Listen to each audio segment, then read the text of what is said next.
तो hello friend, जय जगन्नाथ। तो भाई भाउज फाइनाली आसीगले, एते दिन पर डाकी डाकी फाइनाली आसीगले।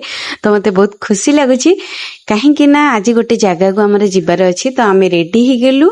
तो रेडी है भितर मो पुओ जाइकी से गाड़ी रे बसिला, कहीं ना से बाइक रे बस बोली होता खरा होची बोली ताको पुणी रिटर्न आम गाड़ी के आंदेलु। तो ये हूँ मोर गोटे सांगर भाई। तो मो भाई की मुझे जी भल पाए आंको भी बहुत भल पाए। मो केबे भी देखिनी जे मोर ये सांगर भाई मो भाई को जेतिकी भल पाए आंको भी सेतिकी भल पाए। तो आमे एबे बाटरे पइड पीलु, पइड पी देकी आमे एबे चालू। तो एपटे हस्बैंड भी हाई करदेले। तो देखंतु पागटा जो टाइप रो होईची मस्त पाग। तो एबे आमे चालू बाबा बराल बालकेश्वर।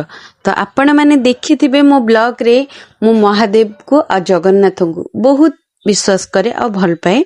कहीं ना बाबा को मु बहुत भल पाए, पिल्लार भी बहुत भल पाए। तो ए फाइनाली आम पहुंची गलु, पहुंची से भितर को आम मंदिर भितर गलु।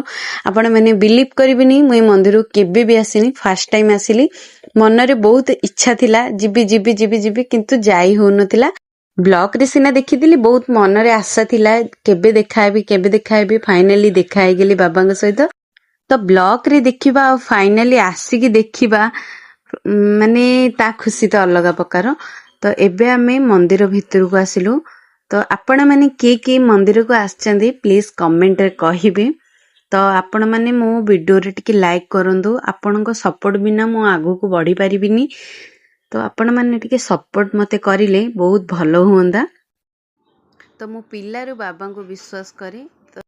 तो फाइनाली पूजा पूजी सरला परे एबे आमे मंदिर बाहर गलु, विदाय नेलु। आ बाबा को कहिदिली जे बाबा आपणकर जदि आशीर्वाद थिबो मो पुणी आउथरे आसीबी। तो एते दिन रे डाकी डाकी फाइनाली आछंदी, जाइके आउ केबे देखाई परिबो सेति पय आमे एबे चालू। तो सेति पय आमे पूरी चालू। तो एबे बाट मंगला को दर्शन कर देकी एबे आमे पूरी चालू जगह दर्शन करबाकू। तो बेसी भी लोक नथिले, बहुत फांका थिला। आमे जाइकी दर्शन करिकी एबे भाई भाउज रिटर्न करले। तो पुणी देखा नेक्स्ट ब्लॉग रे।